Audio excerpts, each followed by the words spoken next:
Então você tem a produção de fotografias de população negra e indígena, e não só no Brasil, mas em alguns outros lugares do mundo, mas no Brasil é particularmente importante. E essa produção desses cartões postais vai nos dar hoje muitas fontes para a história das maneiras de se vestir, de africanos e africanas, sobretudo africanas e as mulheres, né? De maneiras, enfim, de significar o seu pertencimento. Esse casal aí de libertos, em São Paulo, esse casal ele está tipicamente vestido ao ocidental. Mas a gente tem muitas imagens em que africanos e africanas buscam referências nas suas histórias de vestuário para poder aparecer nessas imagens. Existe, então, é claro que um olhar, eu vou botar esse nome, tá? Colonizador, que produz essas imagens. Tá? Quem tira o fotógrafo, quem tira essa foto, quem bota eles posando, então, nada é inocente. Porém, tem também, e nós podemos perceber, se olhamos os conjuntos de imagens, também um espaço de afirmação em que essas mulheres, esses homens, vão se colocar à frente à imagem com seu modo de trajar próprio, com sua maneira de ver. Então, por exemplo, a gente tem muitas imagens de mulheres libertas africanas com o pano de acosta cruzado à frente, os balandandãs, a sua bata de recorte largo. E o que era isso, gente? Ela não era a forma como as senhoras brancas se vestiam, era a forma como elas próprias se aprontavam.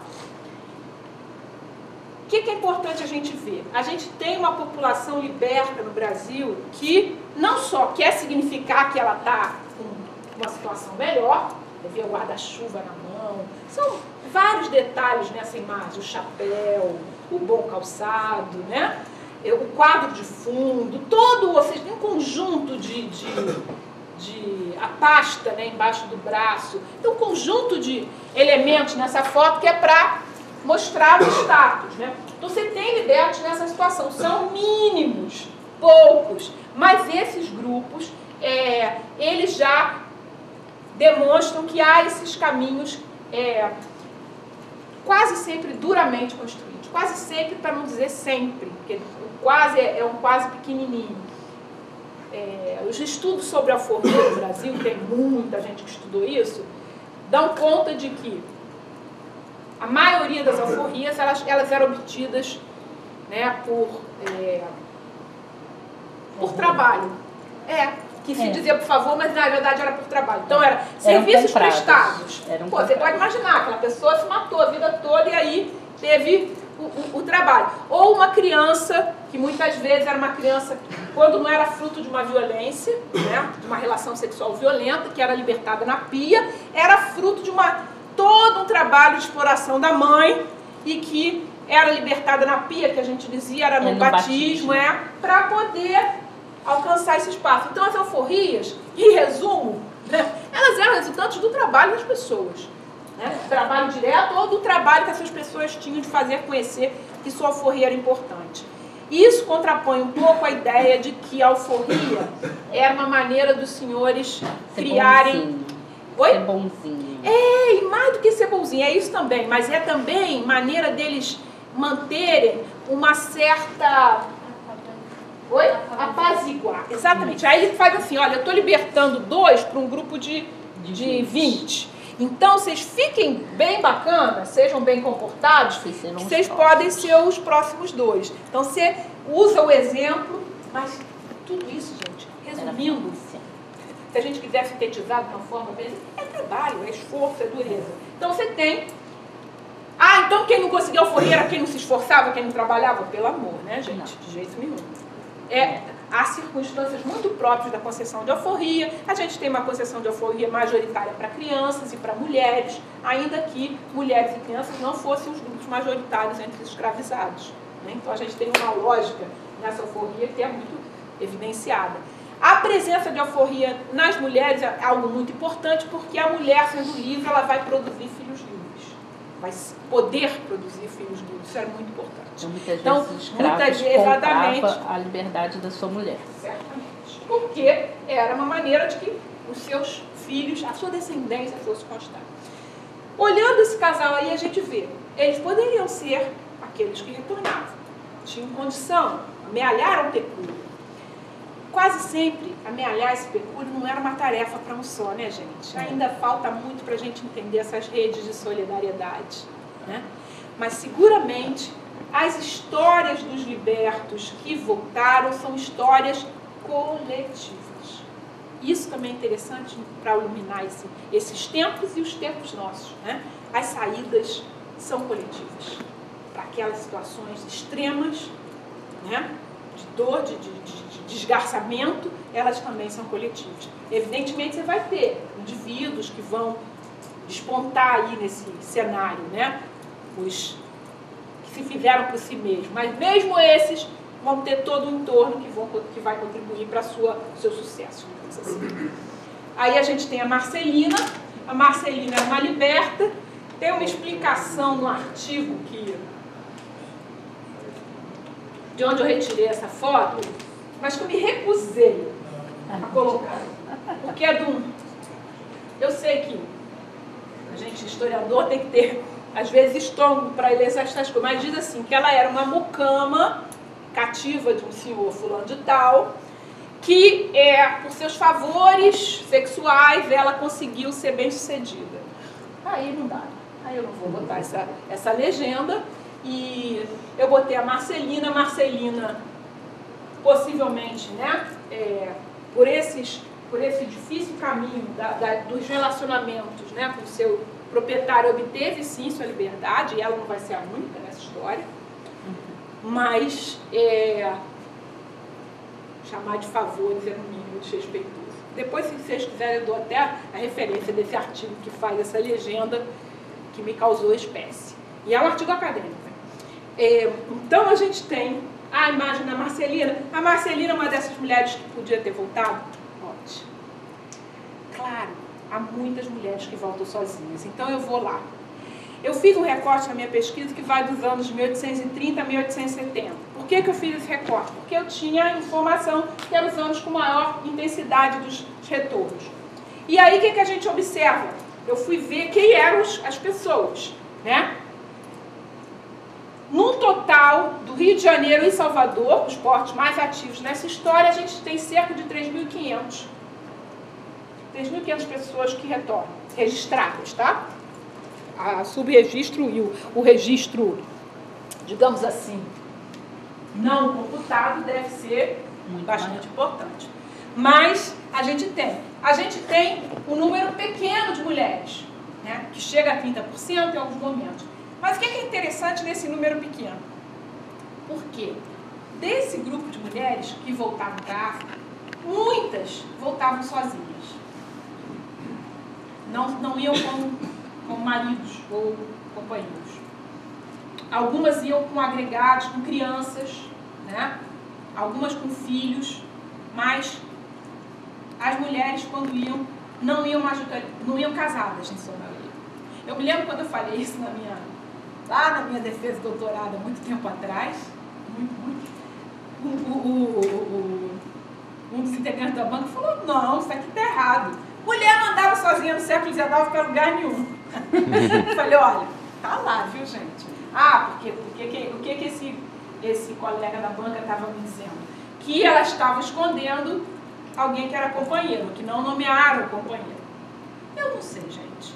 Como há um estudo, vários, aliás, sobre a agência de mulheres africanas e filhas de africanas no século XIX, muito forte, né? Como no comércio, né? Enfim,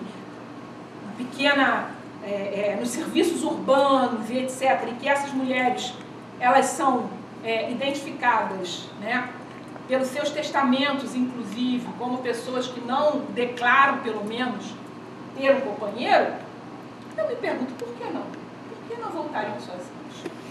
E aí, para juntar alimentar a minha afirmação, porque, claro, eu olhei dados objetivos, digamos assim. Então, lá, vai, dona, né? Filomena Mina está voltando para a África e ela está indo sozinha. Mas o que a gente tem? A gente tem a história da Dona Romana. Aí eu vou dar um pulo no tempo. 1900, tá? Um dos últimos grandes retornos para a África, grandes embarques. Se não me engano, se chamava Aliança o barco. Leva famílias do Brasil para a África. Entre essas famílias tem uma senhora, já mais velha, sua filha e sua neta, romana. Voltam para a região de Lagos, se estabelecem lá, e essa neta ela acaba se tornando uma pessoa importante na história local. 3 mulheres sozinhas, tá? Não era nem uma, não, 3. Avó, filha e neta. Vamos pular para os anos, final dos anos 50 do século XX, passados, né? 50 e tantos anos. Um diplomata brasileiro chamado Antônio Olinto vai visitar essa região. Visitar não, vai trabalhar na região. E ele, no início dos anos 60, na verdade, ele toma contato com Dona Romana, que vai procurá-lo como diplomata brasileiro na região de Lagos e diz: eu sou brasileiro. Eu voltei do Brasil com a minha avó, que tinha sido cativa, e minha mãe, em 1900, eles contam a história. E Dona Romana era uma liderança local, muito importante. E esse diplomata brasileiro, Antônio Olinto, se chamava, também escritor, foi da Academia Brasileira de Letras, fica encantado com a história de Dona Romana, vai atrás dos documentos, né? E ele escreve um romance, que é um romance lindo, premiadíssimo, traduzido a várias línguas, chama Casa da Água, que conta a história de retornados, e em especial a história dessa retornada. No romance ela não se chama Dona Romana, ele deu outro nome, né, para as pessoas, para as famílias, ela se chama Catarina, no romance. Chama Casa da Água, faz parte, aliás, de uma trilogia sobre essas comunidades ali, que é Casa da Água, O Rei de Queto e o Trono de Vidro. São os 3 livros do Antônio Olinto. O Casa da Água, para mim, é uma maravilha. É uma maravilha. Tem que ser lido. Mas, bom, Antônio Olinto, além de escrever a história, o romance, a partir da história de Dona Romana, ele vem para o Brasil, estamos falando do início dos anos 60, tá, gente? E antes do golpe. E aí ele vem e negocia uma visita da Dona Romana ao Brasil, porque a Dona Romana, né, que tinha saído com 11 anos, pouco menos, do Brasil, ela sonhava em voltar para o Brasil, ela tinha um Brasil imaginado no que a avó contava, o que a mãe contava e o que ela lembrava fragmentariamente. E ele organiza a vinda dela para o Brasil. Organiza a vinda dela para o Brasil, recebe patrocínio, consegue um espaço diplomático, né? Estamos lembrando aí, início dos anos 60, 1960, a independência dos vários países africanos, a importância da África crescendo no mundo, ocupando espaço nas Nações Unidas. Vamos dar um contexto grande para a gente, não é que a gente explique só por isso, mas para a gente entender que esse mundo também é feito dessas grandes relações. O governo do Brasil era o governo, se torna o governo Jango Goulart, onde, né, foi inicialmente Jânio Quadros e logo se torna Jango Goulart. Jango Goulart, simpático a esses contatos terceiro-mundistas, ao dizer da época, né? Terceiro mundo é um conceito de época também. Então a gente tem esse estímulo. Dona Romana, interessada em vir, Dona Romana vem ao Brasil. A visita dela, gente, ela tem uma cobertura jornalística para a visita dela. Sai nos principais jornais. E na revista O Cruzeiro, que era a revista top da época, né? É a revista mais lida, né, pela população letrada e tal, na classe média também. Dona Romana tem uma missa em homenagem a ela na igreja do Rosário São Benedito dos Homens Pretos. Curiosamente, Dona Romana, ela voltou para a Nigéria, ela era daquela região da África Ocidental, e a igreja do Rosário, a Irmandade do Rosário, é uma irmandade vinculada ao pessoal Angola, né? Mas essa África grande, que estamos tratando de uma África grande. Dona Romana dá uma entrevista no rádio, falando o português que ela ali, né, preservado nessa memória dela, no contato com a avó e com a mãe, porque ela chegou lá com 11 anos, estamos falando dos anos 50, né, quantos anos no local onde se falava o inglês ou o iorubá, né, línguas cultas. Bem, o que eu quero contar com essa história? Dona Romana conta a história dela, da avó, da mãe e de outras mulheres. Então eu vou dizer assim para o cara que estava lá na minha boca. Abre o olho que essa história é mais interessante do que você pode imaginar. E pode desmentir, ou seja, essas máximas. O que a gente tem com esses retornos, gente? Que formam essas comunidades? Primeiro, conceito. O conceito é bom, né, gente? Alguns não eram africanos, eram brasileiros, filhos de africanos. Estão voltando? Ficou sempre essa pergunta, né? Primeiro, descobri que não eram todos brasileiros. Majoritariamente eram africanos de nascimento. Isso é importante. Estes processos de retorno no século XIX caracterizam-se por serem empreendidos por africanos, pessoas africanas de nascimento. No caso brasileiro. Parece, segundo eu tenho notícia de pesquisas, também de outras partes das Américas. Segundo, esse filho, e no caso da dona Romana, neto de brasileiros que volta, ele volta imbuído de uma África que é um local de origem. Né? Eu tive recentemente uma experiência muito interessante em termos disso. Claro que não dá para falar do tráfico transatlântico como um processo migratório. Eu fico arrepiada quando alguém me fala de migração. Não é migração, gente. Comércio escravista. Vamos lá. Mas a gente tem elementos que se relacionam aos processos migratórios, claro que assim, ali, tangencialmente, mas são importantes a gente lembrar. Então, num grupo de migrantes e descendentes de migrantes que eu conversei recentemente numa série de eventos que a decania do Centro de Filosofia e Ciências Humanas da UFRJ organizou sobre migrações e refúgio, aí umas pessoas que são filhas de imigrantes, netas de imigrantes, falaram, minha avó era portuguesa, sempre me contava histórias. Quando eu fui a Portugal, eu me senti voltando. Eu tive identidades locais, né? Eu me senti identificada como se eu estivesse voltando para casa de uma certa forma, em casa. Eu tenho uma identidade, enfim. E ali foram depoimentos nesse sentido. Então, se isso acontece com esse migrante, né? Que voluntariamente, ainda que sob circunstâncias que podemos saber que nada são voluntárias hoje, também acontecia com os migrantes lá do 19, que não eram migrantes, mas os que voltavam até podem ser considerados migrantes sim, porque eles estão voltando voluntariamente, né, para essa África, seu local de origem. E eles vão construir essa ideia de que a África, essa região de procedência é um local de origem, mesmo não ter nascido lá. Então, há um geógrafo palestino chamado Sayad com Y e D mudo no final, que ele fala do retorno como um elemento constitutivo da condição do migrante. Então eu peguei essa ideia de retorno e falei, sim, é retorno, para começar. Majoritariamente africanos e dois, mesmo os não africanos, trabalhavam com essa ideia de retorno a uma África originária, né? 2, os contextos, gente. O contexto é uma história interessante. Por quê?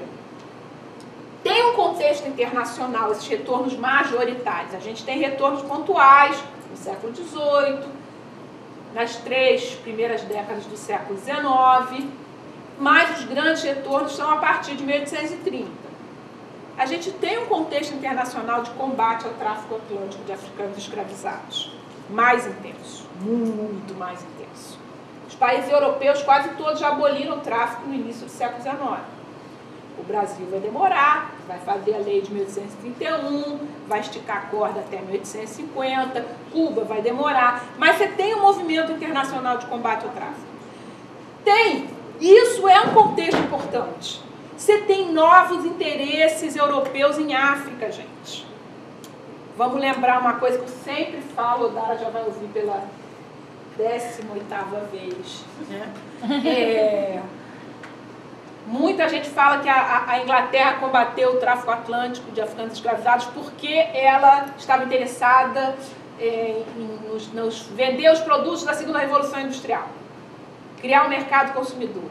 Gente, não, resposta errada. A gente aperta assim, né? Para quem escrever isso, Por quê, gente? Primeiro que o escravizado, ele não se torna um consumidor uma vez liberto, ou uma vez terminada a escravidão. Sabemos isso, gente.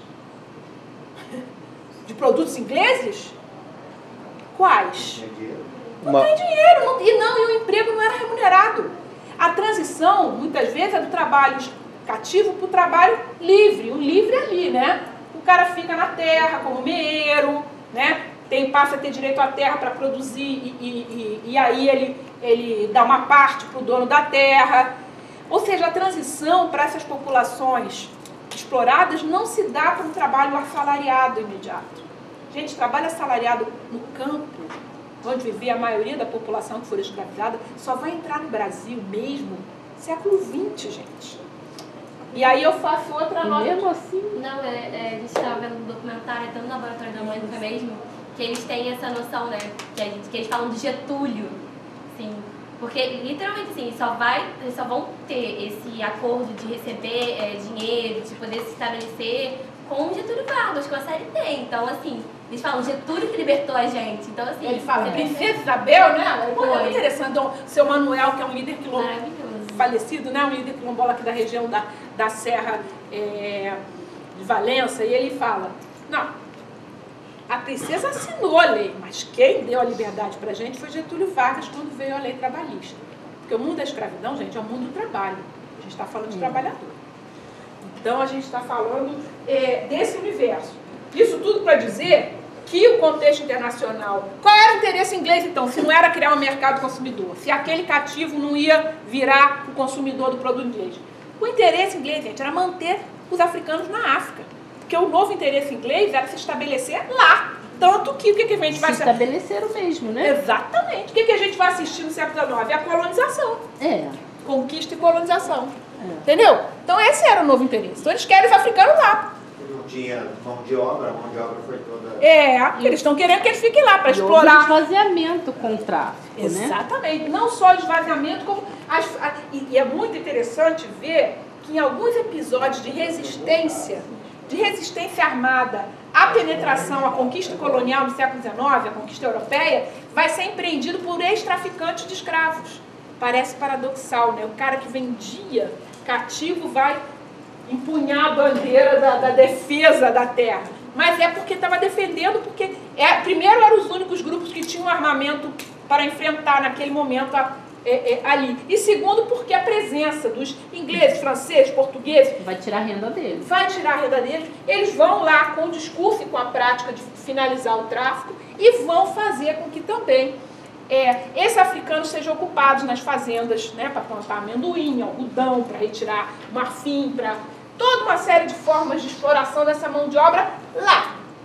Esses são os novos interesses que patrocinam a campanha pelo fim do tráfico. Vamos deixar isso evidenciado. Evidentemente, não se explica só por isso. Senão a gente fica parecendo que ele está explicando a história da África pela Europa, né? Como diz a Chimamanda Adichie, outras histórias. Vamos contar outras histórias. E qual é a...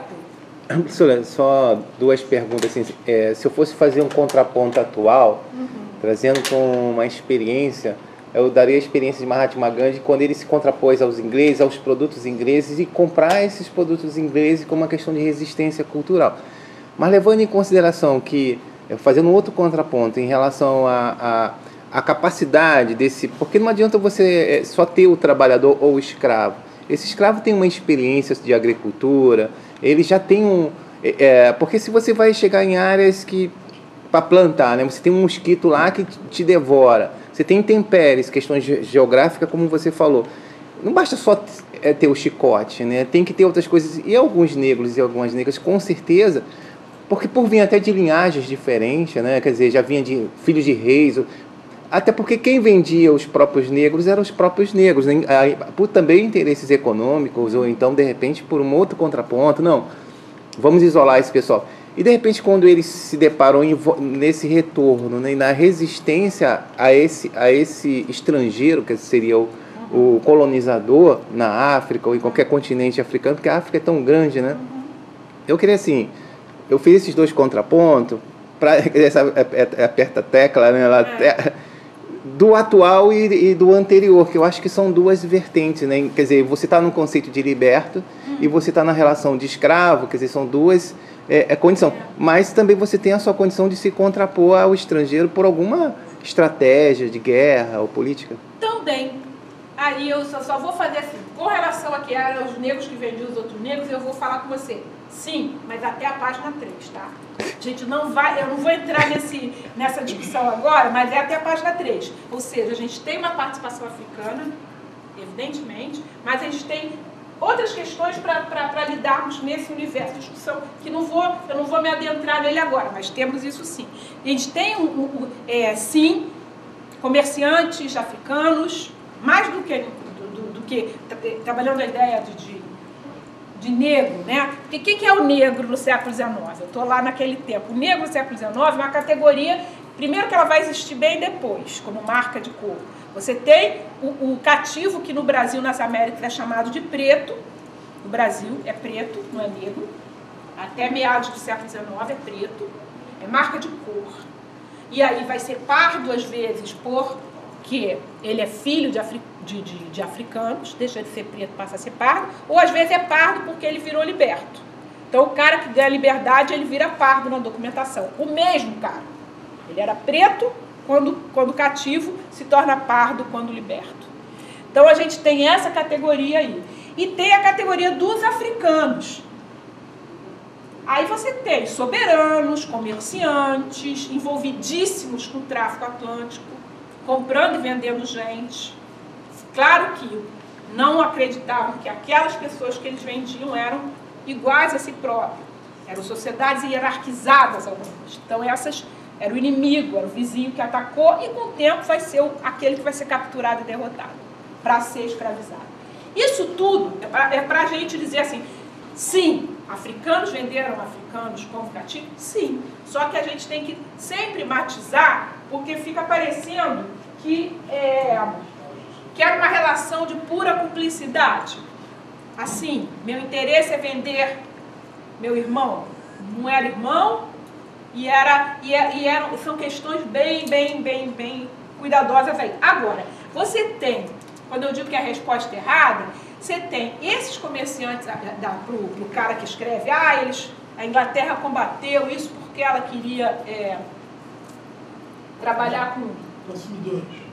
Consumidores, eu esqueci. Isso sim, porque não é uma questão de formar consumidores aqui nas Américas, é uma questão de novas relações atlânticas. E isso vai ao encontro que você falou. Bem ao encontro, é isso mesmo. Novas relações atlânticas, são outros contextos. Você está tendo novas relações atlânticas aí. E tem também o fato de que, quando esses países se enfraqueciam, ao enfraquecer o tráfico, enfraqueciam soberanos e comerciantes poderosos locais, eles também estão esvaziando a possibilidade de resistência. Desestrutura, porque havia estruturas na costa africana que estavam diretamente ligadas ao tráfico. Quando combate o tráfico, combate esses mandões da costa. E aí você cria uma disputa pelo poder. Que é a hora melhor para você entrar do que uma hora que está todo mundo dividido? Né? Lutando, né, contra aquele que um dia escravizou, lutando para se impor aí, para ser o novo mandão da vez, para não ser nada. Ou seja, mas é um momento muito preciso, esse século XIX é muito rico nessa história. Por isso, por que eu estou chamando isso? A gente entender esses contextos.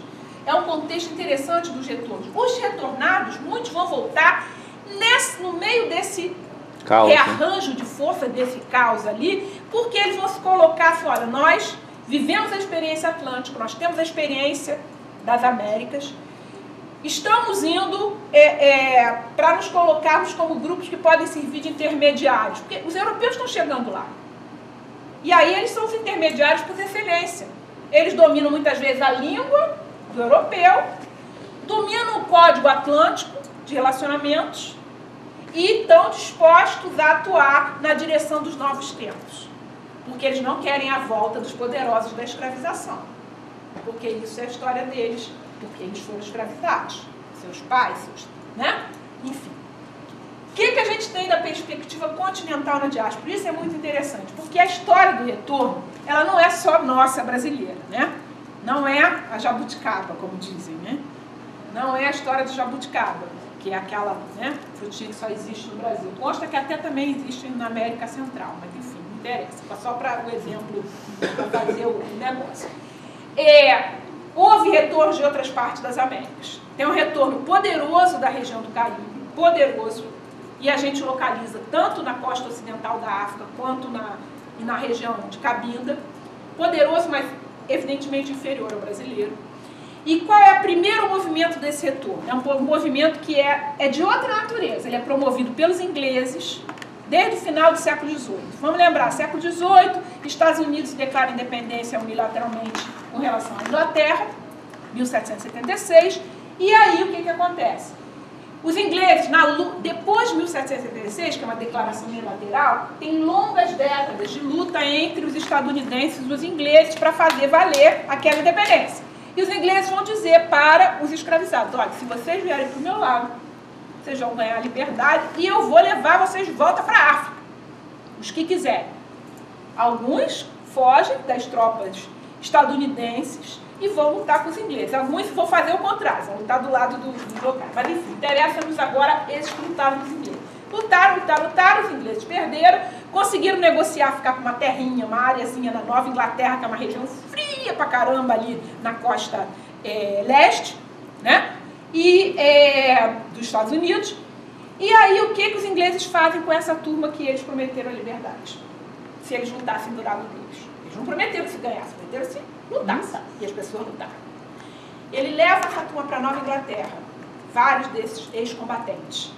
Uma região gelada, né? Que assim, não é uma região de produção agrícola intensa, né? Não era na época, pelo menos, pode ser que até hoje com as novas tecnologias seja. E esses grupos começaram a protestar, que não era esse acordo, porque aquela região eles não queriam ficar, que etc. E tal, por toda razão, muitos morreram.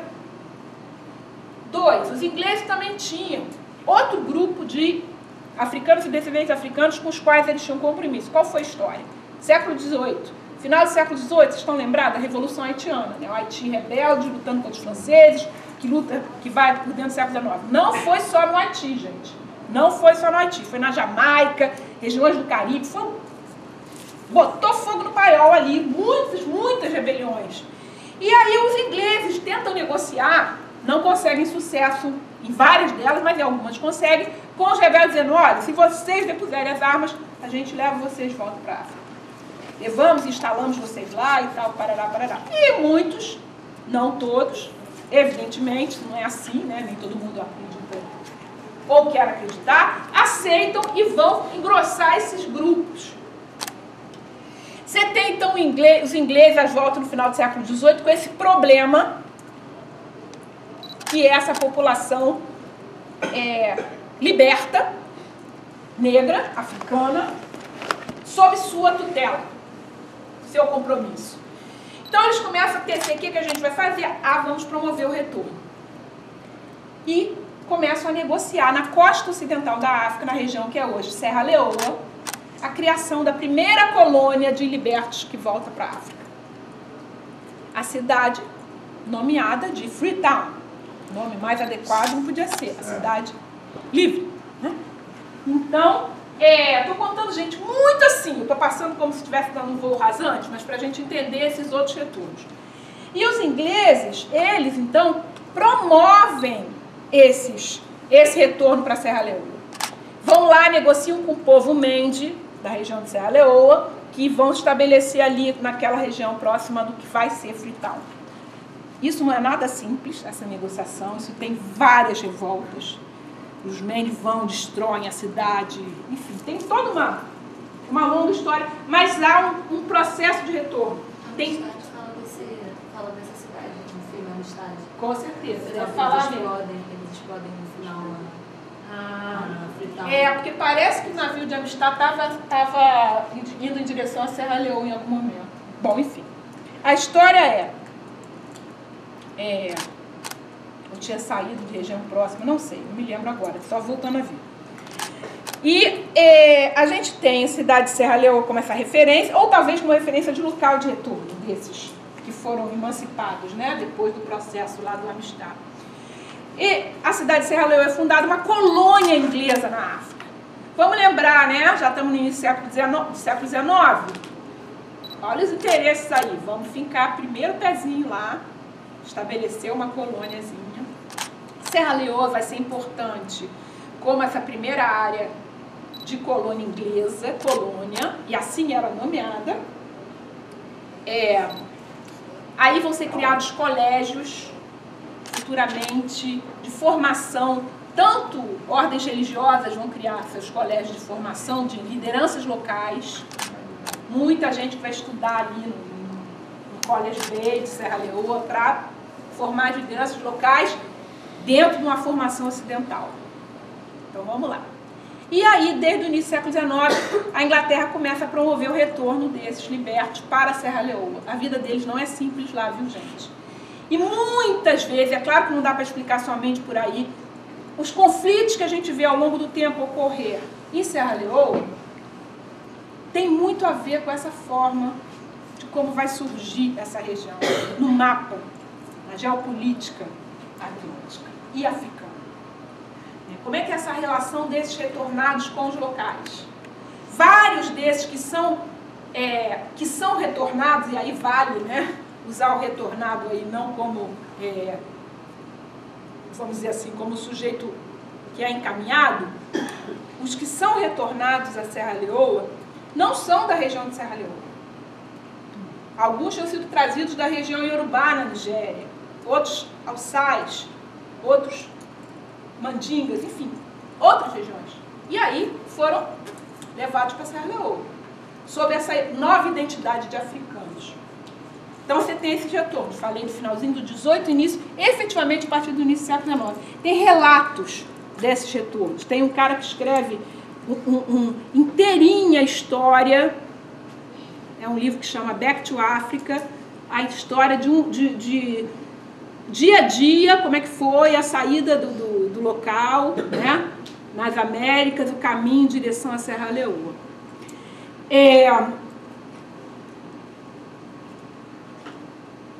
Outros processos de retorno, ainda no século XIX, antes do período que eles saem do Brasil, de outras partes das Américas. A gente tem, a partir dos anos 20 do século XIX, de 1800, a década de 1820, a criação, aí sim, de uma colônia pelos estadunidenses. Vocês vão lembrar que os estadunidenses fazem a sua independência, vem a sua primeira Constituição, a liberdade, a felicidade, os direitos individuais e a escravidão rolando, né? E aí, aí eles criam formas de dizer, não, mas aí a escravidão é o direito de propriedade, encontra outra maneira. Só que aí os libertos. E quem não era cativo mais? Como é que você coloca essas pessoas nessa nova ordem jurídica? Essa era uma questão para os legisladores, para os poderosos estadunidenses. E aí, em 1820, os Estados Unidos encontra também a sua solução de retorno. Cria Monróvia, né? E na Libéria. Monróvia, em homenagem ao presidente Monroe. Então você tem Monróvia na Libéria, que é uma colônia estadunidense, também de retorno. E começa a promover embarques de libertos que queiram voltar para a África. Paralelamente, você tem igrejas, congregações religiosas protestantes, né, estadunidenses, que promovem a ideia do retorno. E próprios libertos africanos, ou filhos de africanos nos Estados Unidos, que vão dizer a hora da população negra estadunidense livre voltar para a África.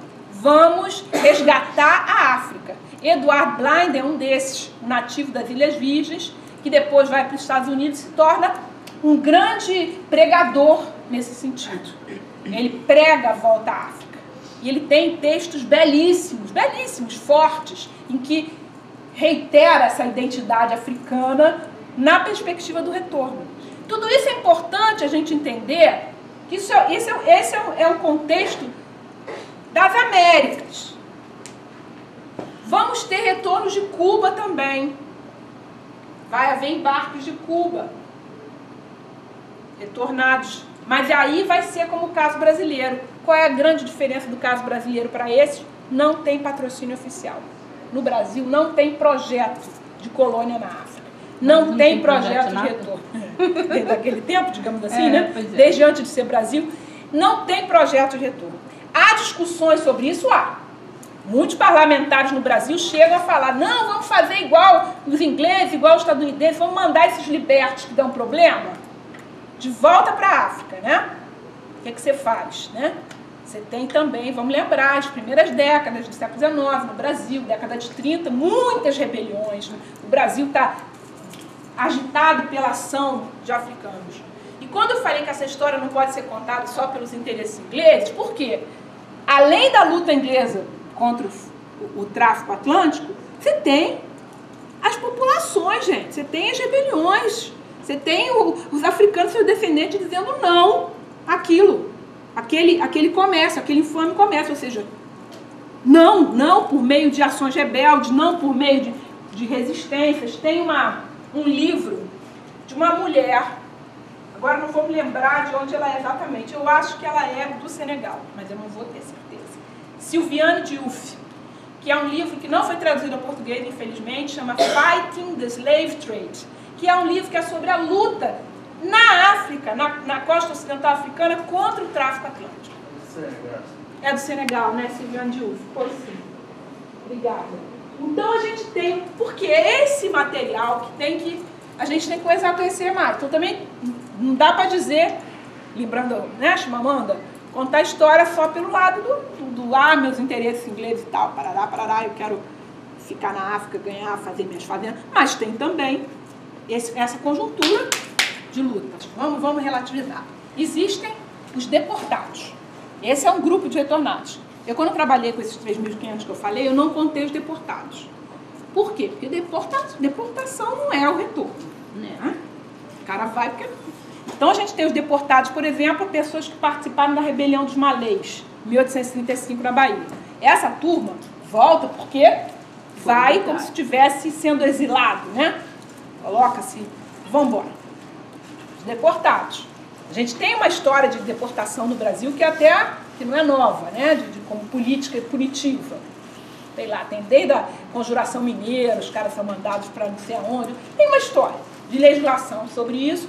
Isso incide também sobre os escravizados no século XIX e vai aparecer na figura dos deportados que são, nos anos 30, levados para essas regiões da África.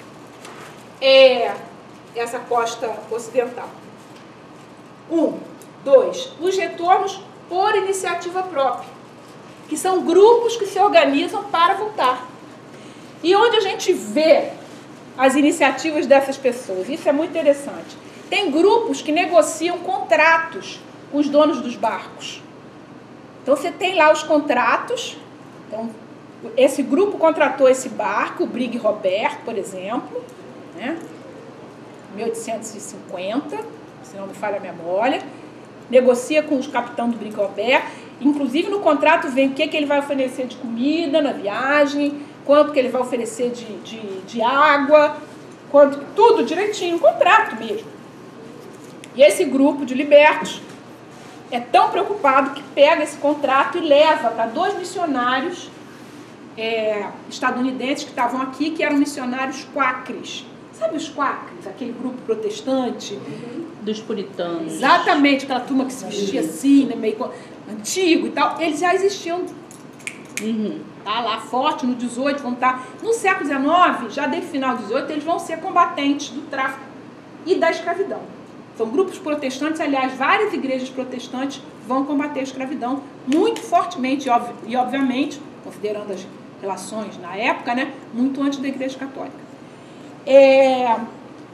Isso é importante porque a gente tem esses grupos quáqueres. Aqui, esses 2 missionários estão no Brasil nos anos 50 do século XIX para ver o que estava acontecendo aqui, né, para combater o tráfico, para, enfim, lutar contra ele.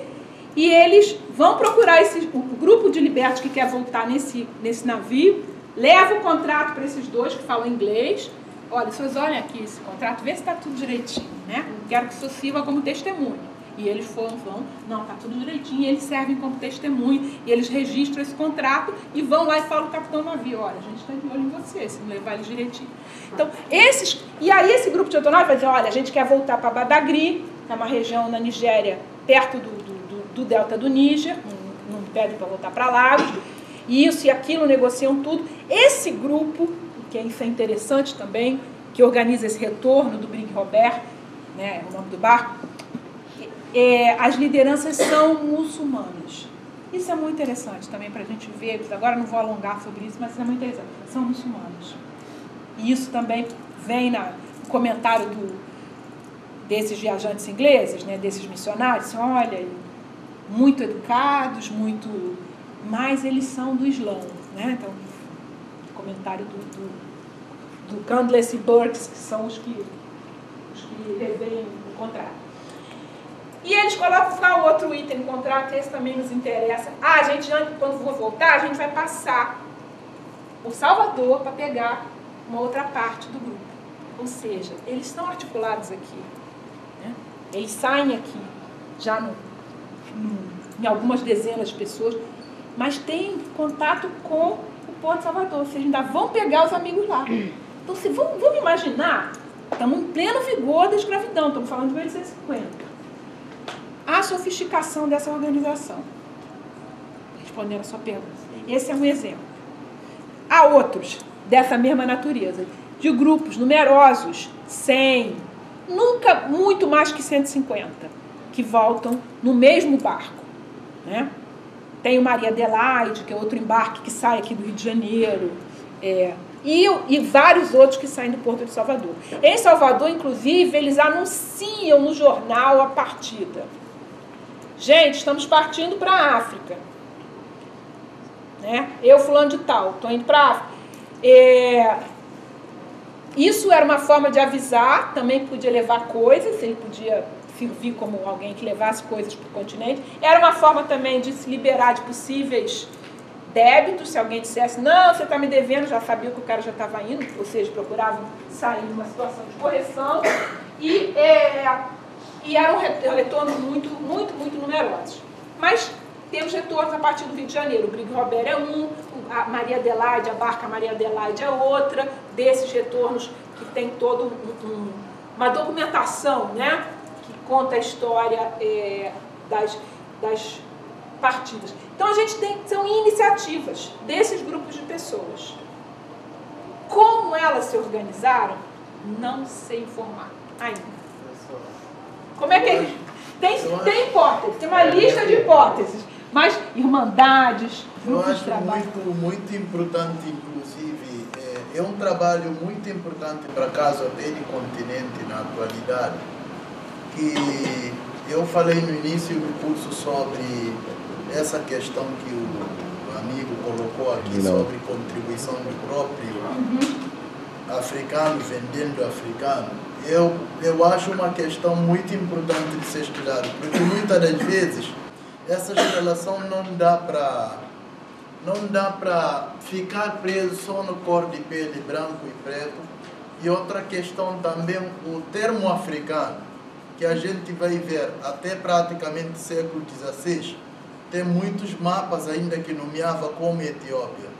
O próprio termo africano também, como ele esconde a diversidade do Yorubá, do Bantu, é importante isso. Para o caso de Costa da Guiné, dos lançados tão comuns no caso, já naquele primeiro momento, que talvez é produto também de uma relação dessa Espanha muçulmana e parte de Marrocos até Senegal, é muito fundamental. O que me interessa muito nos retornados é sobre essa questão de não só como organizam politicamente e economicamente, mas a gente vai ver que é uma nova dimensão cultural que volta para o continente. E grande problema de guerra de Sierra Leone e Libéria nos últimos tempos tem sido essa dicotomia de contradição dessas lógicas culturais. E para os Estados Unidos, por exemplo, é de bom agrado se tiver um descendente desses retornados como presidente na Libéria, por exemplo. E isso vai tornar fundamental até para caso de países como Nigéria, por exemplo. É mais benéfico para as Nações Unidas, outrora, se Nigéria ter um presidente católico, por exemplo. O porquê esses agentes dos malês vão ser deportados? Talvez é pela ideologia que eles têm, que nós discutimos lá na frente aqui.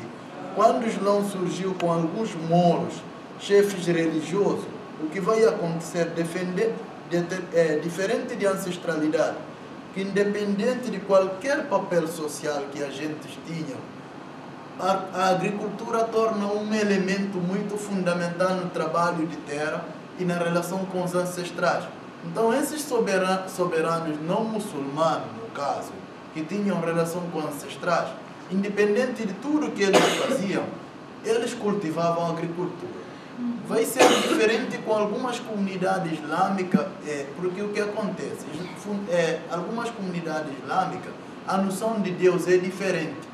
Então ali você funda novos agentes sociais, que a agricultura ele não tem já esse comprometimento desse vínculo. Então o que a gente vê para caso de Mali ou de Senegal, algumas comunidades muito grandes de letrados que têm outras funções sociais e que viviam também de tributo. Então essa comunidade malé, parte dos Yorubás nessa região alça, eles já chegavam aqui também como senhores que regulamentavam politicamente ou que vivia também de tributo dado para outros agentes. Então eles, eu até assim não sei, mas eu acho que a revolução que eles provocaram aqui não era só no sentido de se libertar, mas talvez de ter também um determinado poder, né, dentro dessas relações.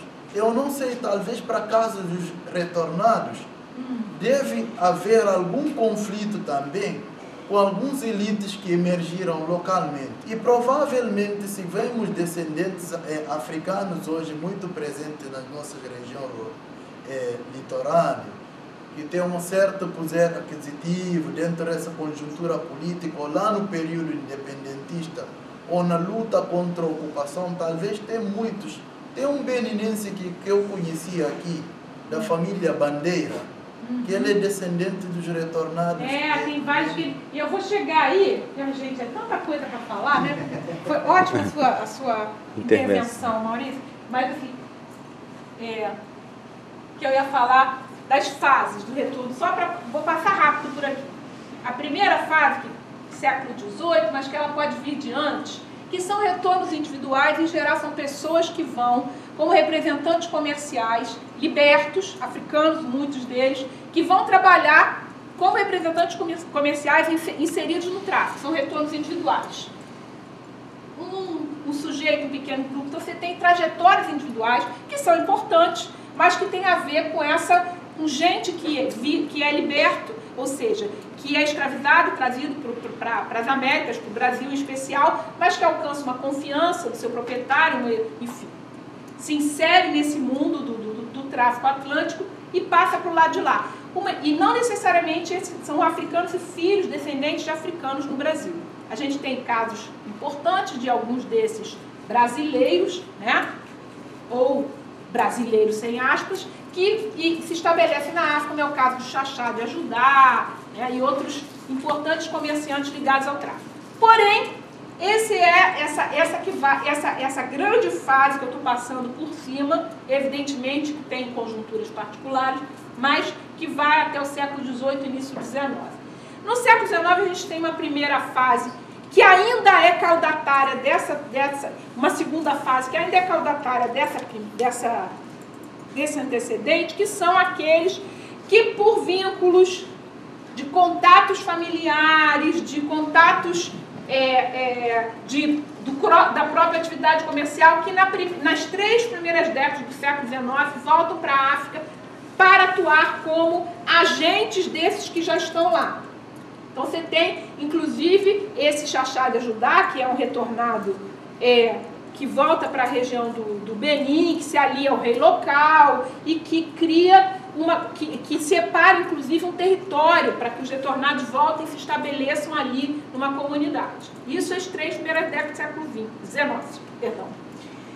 19, segunda fase, 1830 em diante, 1830 até 1850, a gente tem uma fase que é a fase mais numerosa dos retornos, que aí temos os deportados, evidentemente, das rebeliões, mas temos também, o que acontece? Em algumas regiões do Brasil, realmente a repressão sobre os libertos é muito dura. Porque como eu estou dizendo, é uma fase de agitação social, e aí esses libertos vão dizer, não, as novas circunstâncias internacionais, as pessoas sabem das coisas, esse é um dado importante, nesse movimento de retorno.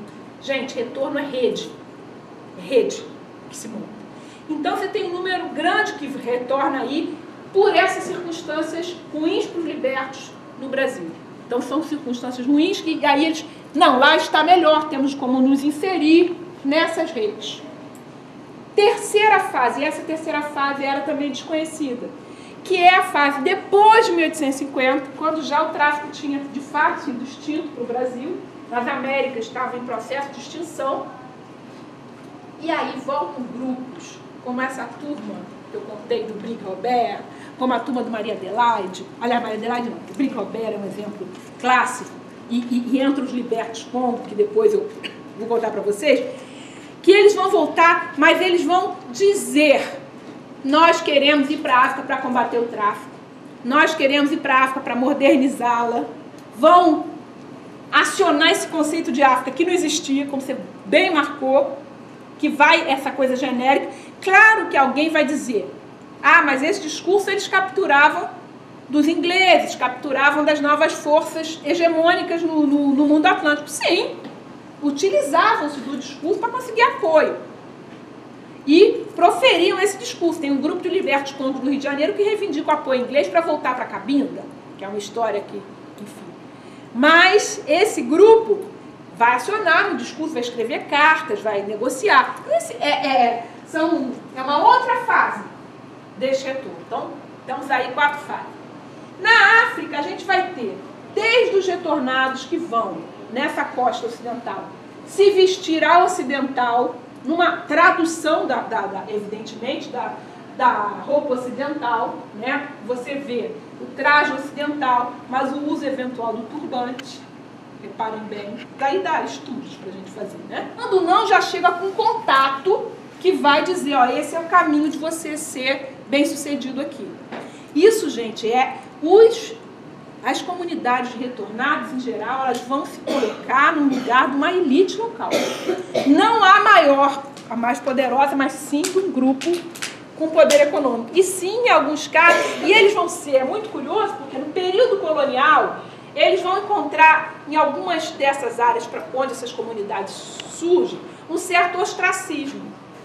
No período colonial, quando o colonialismo inglês, francês, vai duro sobre as áreas. Porém, nas lutas pela independência, esses grupos, essas comunidades retornadas, elas vão se reacionar. Olha só que interessante. O cara foi escravizado, liberto, trazido para o Brasil, africano, volta para a África. Os seus descendentes vão ser lideranças na luta da independência. Durante o período colonial. Movimento natural, né? Porque para se tornar, para sair da escravidão, a condição de retornado, é preciso ser uma liderança já colocada. Já está colocada aí, não é qualquer um. Então, isso é que é interessante, porque vocês estão falando dos descendentes. Sim. Ou seja, você transmite numa ética comunitária, uma ética não diria, mas numa cultura comunitária, essa visão. E você tem, ou seja, aqueles que se identificavam como gente que se, vamos dizer, cuja identidade veio de fora, porque é isso. O que é o retornado? Ele é o cara que veio das Américas. Em algumas localidades eles se autodenominaram e foram denominados como brasileiros. Então, a identidade dele é forjada nessa relação atlântica e tem como referência o Brasil. Esse grupo que tem essa identidade, que puxa de uma história externa o seu ethos, o seu modo de ser, a sua identificação, mais do que isso, ele vai ser quem vai liderar a luta pela independência. Reparem, é de uma lógica interna poderosa, mas é também, né, há um conteúdo, né, que pode ser visto como paradoxal em certa medida. Né? Contextos locais, gente, nessas identidades que se reconstroem. Primeiro, a gente vai ter o uso da língua portuguesa, numa região que se falava nas línguas de troca e depois, como língua oficial do colonizador, o inglês ou o francês, a gente vai ter a manutenção do português como uma identidade, um marcador de identidade. Um português, evidentemente, transformado, mais uma língua portuguesa. O cancioneiro, as músicas, as celebrações, os libertos retornados, a comunidade retornada do século XIX chamam padre português, para celebrar missa em português para a comunidade. Essa marcação do idioma é importante. Vamos lembrar, gente, que nessas regiões, para onde retornaram, havia povos, grupos étnicos com suas identidades estabelecidas. Então, também havia uma necessidade desse grupo que chega de criar o seu próprio grupo étnico. E quem era esse grupo? Se eles muitas vezes tinham saído de diferentes regiões, o que era que havia em comum na trajetória deles? A experiência do Brasil. Então vão ser os brasileiros, vão ser os agudais do Benin. Essa outra identidade que se constrói a partir dessa história. Vão reivindicar o catolicismo, evidentemente um catolicismo com traduções locais e próprias. Não é aquele catolicismo português. Quando eu digo isso, não é sem base. Há missionários católicos que vão atuar nessa região, de sociedades missionárias francesas, né? Que vão lá e que vão dizer, meu Deus, esse catolicismo aqui, esses caras vão à missa domingo, mas não fazem nada de católico, eles são polígamos, eles celebram os orixás, eles, né? Ou seja, não era o catolicismo como eles, essas, vamos dizer assim, a moda europeia, estrita, né? E vão marcar sua diferença também por um vestuário diferente, por uma arquitetura diferente. Eles vão construir bairros com arquitetura brasileira. Eles vão fazer festas. Tem uma pesquisadora da USP, Ângela Fileno da Silva, que estudou as festas dessas comunidades, né? Tem um livro que ela publicou que se chama Hoje é Dia de Santo. E é exatamente a história dessas festas e a festa do Senhor do Bonfim e as celebrações da cultura, a festa da burrinha, que é um bumba meu boi revisitado localmente e que existe aí como marcos identitários. Só para a gente ver, olha aqui. Aqui é uma foto do Milton Guran, são duas fotos do Milton Guran, de uma irmandade, olha lá, escrito Irmandade Brasileira de Bom Jesus. Isso é no Benin. Tá? Então está escrito em português, o estandarte. E as crianças, vocês parem bem, as crianças estão todas vestidas iguais com tecidos, com estampas locais da região. Mas a Irmandade lá, com Jesus Cristinho ali, enfim, é uma celebração católica. E aqui é a festa da burrinha. E, gente, tem a festa da burrinha. Sabe os bonecos de Olinda, aqueles bonecos? Também tem lá. E não tem lá depois que criou, vamos dizer, essa nova globalização, não.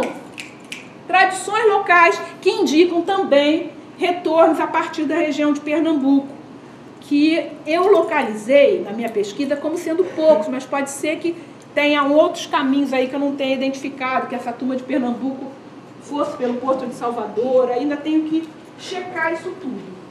Nunca termina essa pesquisa, viu, gente? Não, é possível.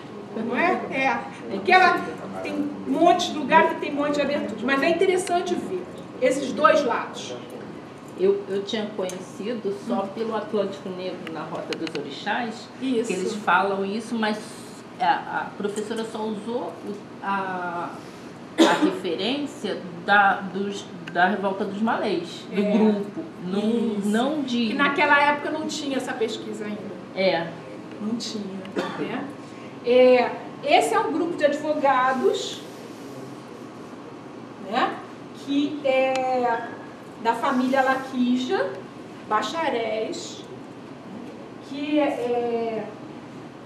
essa é uma família que abandona o seu nome em português, porque essas famílias elas usam sobrenomes portugueses. Eu falei do uso do português, mas o uso do sobrenome português. Souza, Carneiro, quem falou ele falou de uma família aí também, que esqueci o nome que ele mencionou.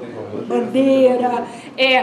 E havia aqueles que já estavam lá há mais tempo, que recebiam cartas, gente. Então há essa documentação riquíssima. Se você está retornando para Lagos, você leva uma carta para o senhor Cândido. O senhor Cândido é o cara que vai receber vocês. Então, quando você chega com a carta para ele e ele vai te ajudar a se instalar.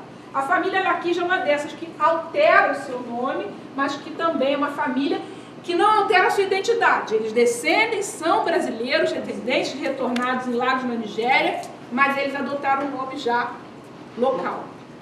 E marcam o seu lugar de diferença também. Vamos observar, né?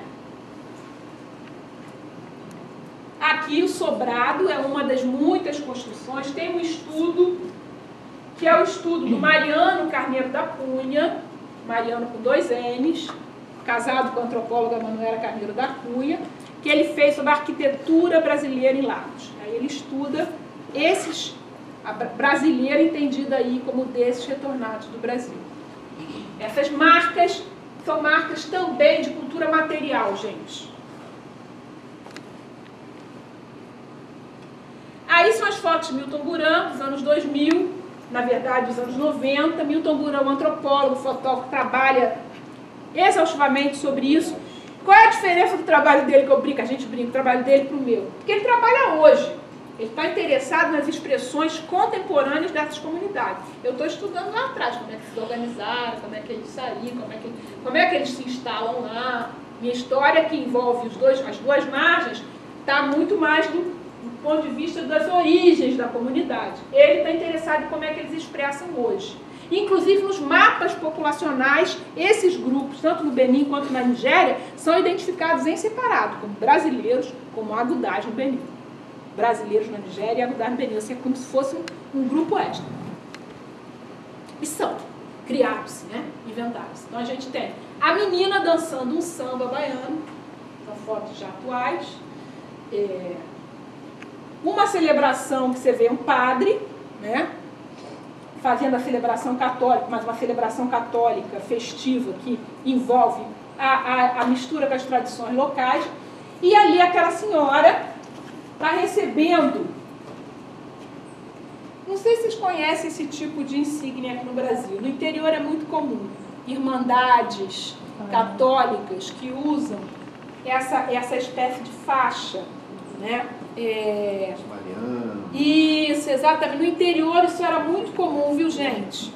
Aqui em Magé tem isso. Tem ainda em Magé? Pois é. Resistente, mas tem. Não é? Muitas senhoras e senhores também que usam essas faixas que identificam a irmandade a qual pertence, né? Essa daqui é da Irmandade do Bonfim.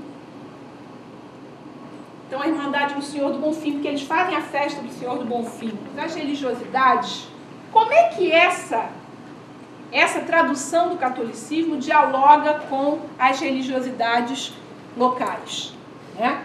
Dialoga numa tradução, isso é interessante, que passa pela diáspora, no caso dessas comunidades. Ou seja, o que esses grupos viveram na história aqui nas Américas, eles levam para a África. Então, quando eles traduzem o catolicismo a uma linguagem própria, eles trazem o que eles aprenderam aqui, que certamente foi um diálogo entre grupos de diferentes origens, né?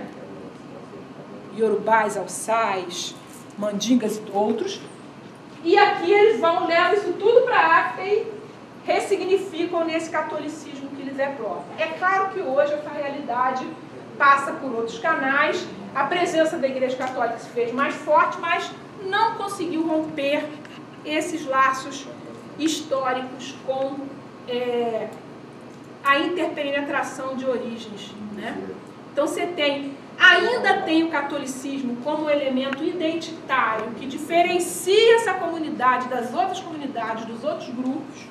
Eles não são protestantes, eles não são muçulmanos, porém você tem uma mistura. Nessa comunidade você já tem grupos que se converteram ao Islã, pertencem à comunidade, mas se converteram ao Islã, mas vão nas festas católicas, porque é uma atividade social importante da comunidade. E aí eu queria saber, tipo, já que esses grupos se identificam pela questão católica, como que, se esses grupos muçulmanos não fazem parte, talvez, desses brasileiros, enfim, desses retornados, ou se fazem, mas, tipo, como fica essa questão da religião católica como identidade? Olha, essa religiosidade é uma religiosidade que ela vai aparecer de diferentes maneiras. Tem uma história que foi publicada até na revista Afroásia, que é bem exemplar para essa tua dúvida, do Urban Karim. Eu acho que é Urban Karim da Silva, mas eu não tenho certeza se é Urban Karim da Silva. É um texto que é escrito a 4 mãos pelo João José Reis e pelo Milton Buran, que é um cara que é um muçulmano, que hoje em dia é enfim, hoje em dia eu não sei nem se ele é vivo ainda, mas se não for, está bem idoso, que se torna uma liderança local e que é da comunidade de retornados. Ele se converte ao Islã lá, no caso dele. Alguns, na formação da comunidade, eles frequentam a Igreja Católica, mas frequentam socialmente e mantêm seus vínculos com o Islã. Essa restrição, né, você é de uma religião e não frequenta outra, isso nem sempre funciona nessa grande área de África de uma maneira tão rígida. Então, você tem tem várias histórias em que, vamos dizer assim, os grandes chefes das famílias importantes dos retornados vão visitar a liderança muçulmana para conversar sobre os rumos da comunidade, porque o cara muçulmano também é descendente retornado. Então você tem um trânsito aí. Certamente esses grupos muçulmanos podiam frequentar a festa do Bonfim, a festa do Vinha, mas evidentemente guardar a sexta-feira, rezar na mesquita. Então esse mundo não obrigava uma opção rígida. Com o tempo isso vai mudando. Aí você vai tendo características mais específicas. O Urban Carim da Silva é uma trajetória que você vai poder olhar esse processo de transformação, porque ele é entrevistado contemporaneamente pelo Milton Buran. Esse texto é um texto dos anos 2000. E, ao mesmo tempo, o João José Reis vai na história lá do passado, dos ancestrais. Vou te dar, parece cabotinho, mas eu vou fazer. Na minha tese de doutorado, tem uma parte sobre Serra Leoa. Não é que aquilo dali está longe não vai te resolver as dúvidas. Mas o que você vai poder encontrar ali? Você vai poder encontrar referências. A minha tese está disponível na internet. Então, mais fácil, você vai lá na tese, tem a parte de Serra Leoa, e aí você pega de Serra Leoa o que tem? Tem uma pesquisadora, jovem historiadora, que está trabalhando sobre Serra Leoa nesses últimos anos. O trabalho dela, quando for traduzido para a gente, porque ela fez o doutorado, ela é brasileira, o nome dela é Érica Melek, com K no final. Ela está pesquisando justamente em torno da Serra Leoa, só que ela fez doutorado na Inglaterra. Então o trabalho dela ainda não está traduzido. A gente teve nesse contexto de avaliação que a ressignificação seria o retorno, né? Retorno à família, retorno à mãe terra, aos valores. Essa África que estava sendo criada aí. E que, embora os retornados, porque levando em consideração agora, quer dizer, os meios, né? A facilidade hoje de retornar, de trabalhar com comércio, de interagir, né? Tem vários segmentos hoje que criam essa relação de intercâmbio internacional. Quer dizer, levando em consideração esses aspectos atuais, né? E também, assim, eu queria que você falasse, quer dizer, que, como o companheiro colocou, não é qualquer um que retorna, já tem que ter um contexto, tem que ter como você falou, laços de rede, tem que ter um conceito revolucionário, seria isso, né? Teria que ter aquela diáspora dentro de si, né? Que vem dos seus ancestrais, vem da cultura, né? Mas para os que ficaram, né? Para os que estão, né? Que produto também de famílias, até dos seus próprios filhos, né? Netos, bisnetos e tal. Nós temos aqui, tipo assim, o produto dessa experiência antiga, dessa tal alforria ou liberdade, né? Os mortos atuais, né? Porque nas cadeias hoje você tem só negros, na sua maioria. Os mortos, né? Por helicóptero, por outros meios, são negros, corpos negros, né?